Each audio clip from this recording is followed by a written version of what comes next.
कल्पना करो एक ऐसा पल जो तुम्हारे सामने हाथ जोड़कर खड़ा है, जिसमें पूरा जीवन समाया है। वही पल जो यदि खो गया तो फिर कभी वापस नहीं आएगा। आज उसी पल के बारे में हम बात करेंगे नीप करौरी बाबा के शब्दों में। तो इसीलिए ये क्रमांक यदि आप तक भी पहुंचा है तो ये महाराज जी की मर्जी अनुसार आपके पास आया है, ताकि आपका भाग्य परिवर्तित हो सके। तो आइए प्रारंभ करते हैं आज के इस दिव्य क्रमांक को। आज का क्रमांक कहता है, अब भी समय बाकी है, पर याद रखो वरना देर हो जाएगी। महाराज जी ने एक बार कहा था कि जीवन पानी की धारा की तरह है। यदि तुम चुपचाप देखोगे तो वो तुम्हारे पैरों के नीचे से बह जाएगा। यदि तुम हाथ फैलाओगे तब भी वो आपकी पकड़ में नहीं आएगा। तुम्हें उस धारा में स्वयं कूदना होगा। कई लोग सोचते हैं कि समय बहुत है, वो अपनी आत्मा की आवाज को अनसुना करते हैं, वो कल पर भरोसा करते हैं, लेकिन कल कभी निश्चित नहीं। बाबा जी कहते थे, जो भी जागा वो जीत गया। इसीलिए महाराज जी ने एक चेतावनी दी थी कि बाबा नीम करौरी के आश्रम में एक साधक हर दिन ये सोचकर बैठा रहता था कि कल से साधना करूंगा, कल से ध्यान करूंगा, कल से सेवा करूंगा। एक दिन बाबा उसके पास आए, बिना कुछ कहे उन्होंने एक दीपक बुझा दिया। फिर मुस्कुराते हुए बोले, जैसे ये दीपक बुझा वैसे ही तुम्हारा समय भी बुझ सकता है। क्या तुम इंतजार करते रहोगे या जागोगे? समय तुम्हारे लिए नहीं रुकेगा, महाराज जी कहते हैं, पर तुम समय के साथ चलना सीख सकते हो। अभी भी समय है, वरना देर हो जाएगी। बाबा नीम करौरी के जीवन का मूल मंत्र था, प्रेम करो, सेवा करो और याद करो ईश्वर को। वो कहते थे, ईश्वर को खोजने के लिए हिमालयों में जाने की आवश्यकता नहीं है। किसी भूखे को भोजन देना, किसी दुखी को प्रेम देना, यही साधना है। बाबा का हर शब्द हमें यही सिखाता है कि समय को प्रेम में बदलो, समय को सेवा में बदलो, समय को स्मरण में बदलो। जिसने समय में सेवा को उतार दिया उसने ही काल को पराजित कर दिया।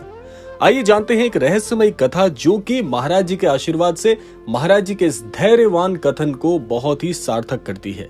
एक बार की बात है, बाबा के एक भक्त को गहरी बीमारी ने घेर लिया। डॉक्टरों ने बहुत इलाज किया, लेकिन डॉक्टरों ने जवाब दे दिया। वो भक्त अपने अंतिम समय में बाबा को याद करने लगा। बाबा उस समय हजारों मील दूर थे। अचानक वह बीमार व्यक्ति महसूस करता है कि किसी ने उसके सिर पर हाथ रखा है। शरीर में ऊर्जा भर जाती है, चिकित्सक दंग रह जाते हैं और धीरे धीरे वो व्यक्ति पूरी तरह से स्वस्थ हो जाता है। बाद में पता चलता है उसी क्षण बाबा ध्यान में बैठे हुए थे और वो भक्त उनके हृदय से जुड़ा था। यानी कि महाराज जी जब ध्यान अवस्था में थे तो उस व्यक्ति ने उस दुख की घड़ी में महाराज जी को हृदय से पुकारा और हृदय से हृदय का मेल हो गया और वो व्यक्ति महाराज जी की उस अंतर मन की याद से स्मरण करने से महाराज जी के हृदय को स्पर्श कर गया और महाराज जी ने आशीर्वाद स्वरूप में उसे स्वस्थ कर दिया। यानी कि समय और दूरी केवल इस शरीर के लिए है, प्रेम के लिए नहीं, आस्था के लिए नहीं। बाबा का आज के इस क्रमांक का सबसे अद्भुत संदेश है कि बाबा नीम करौरी ने अपने जीवन के अंतिम दिनों में कहा था, भविष्य को सोच सोच कर मत जियो, हर क्षण को प्रेम से भर दो, यही मुक्ति का द्वार है। उन्होंने चेताया था, समय तुम्हारी आंखों के सामने से फिसल जाएगा, इससे पहले कि पछताना पड़े अपने भीतर के दीपक को प्रज्वलित करो। अब भी समय बाकी है, वरना बहुत देर हो जाएगी। आज इसी क्षण तुम निर्णय ले सकते हो। तुम्हारे भीतर जो शांति सो रही है उसे जगाने का समय आ गया है। तुम्हें कहीं दूर नहीं जाना। तुम्हारा सच्चा तीर्थ तुम्हारा हृदय है, तुम्हारा सच्चा गुरु तुम्हारी अंतरात्मा है और समय सबसे बड़ा शिक्षक है। आज से हर दिन को बाबा का प्रसाद मानो, हर सांस को भक्ति में रंग दो, हर कर्म को सेवा में बदल दो। यही जीवन का परम लक्ष्य है। बाबा नीम करौरी आज भी तुम्हारे साथ हैं। उनकी आंखें आज भी देख रही हैं कि क्या तुम जग रहे हो या फिर सो रहे हो। इसीलिए अब भी समय बाकी है। इस वीडियो को देखने के बाद स्वयं से वचन लो कि तुम समय को पहचानोगे, कि तुम अपने भीतर के प्रकाश को जगाओगे, कि तुम प्रेम बनोगे, सेवा बनोगे और अंततः ईश्वर बनोगे। अभी भी समय है, वरना देर हो जाएगी।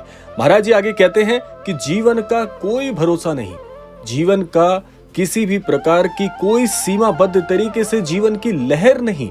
इसीलिए महाराज जी हमेशा कहते हैं कि भविष्य की योजनाएं बना बनाकर आज जो अपने मस्तिष्क को बहुत ज्यादा अस्वस्थ बना रहे हो, अपने मस्तिष्क में इतने विचार लाकर अपने जीवन को खराब कर रहे हो कि कल अच्छा हो जाए, पहले जो ईश्वर की कृपा से आज के ये क्षण मिले हैं, आज जो तुझे समय मिला है, इस समय की कद्र करना तो सीख।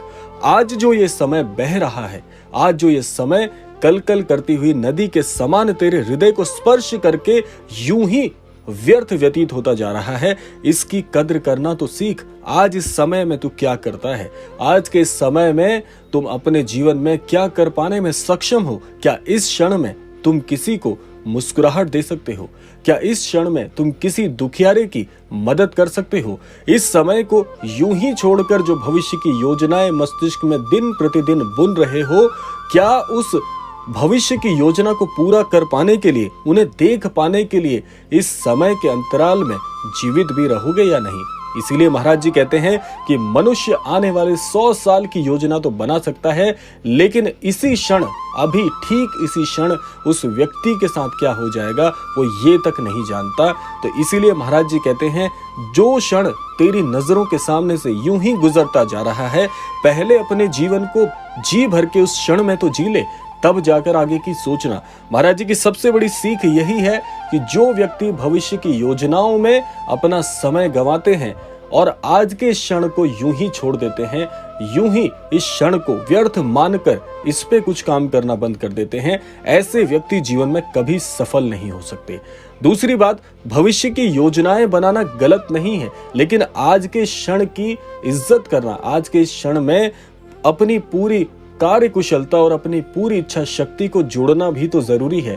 जिस समय के लिए तुम प्रतीक्षा कर रहे हो, वो भी तो यही समय है जो अभी तुम्हारे सामने से गुजर रहा है। क्यों ना इस समय में कुछ करें और आने वाले समय के लिए भी सोचें, तब जाकर परस्पर आप अपने जीवन में सफलता की एक अच्छी और एक अद्भुत योजना तैयार कर सकते हो। और महाराज जी साथ साथ में कहते हैं, जो व्यक्ति प्रेम से सेवारत होकर ईश्वर को समर्पित हो जाता है, उसे ना तो वर्तमान की चिंता करनी है, उसे ना तो भूतकाल पर रोष करना है, ना ही पश्चाताप करना है और ना ही भविष्य के लिए चिंतित होना है, क्योंकि हर क्षण ऐसे व्यक्ति की सहायता के लिए ईश्वर स्वयं विद्यमान रहते हैं, बशर्ते आप इस समय का सही सदुपयोग करना जानते हो। दूसरा, महाराज जी कहते हैं, जो व्यक्ति प्रेमरत होकर ईश्वर के भजन कीर्तन, ईश्वर का नाम जप और सच्चे कर्मों पर विश्वास रखते हैं, ऐसे व्यक्ति को कभी किसी चीज के लिए चिंतित होने की आवश्यकता है ही नहीं।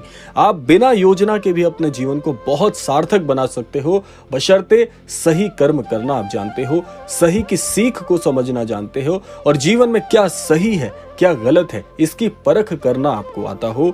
ऐसा व्यक्ति हमेशा किसी भी चरणबद्ध तरीके की योजनाओं से हमेशा दूर रहता है। तो ये था आज का अद्भुत क्रमांक। आशा करते हैं क्रमांक आप सबके लिए फलदायी हो।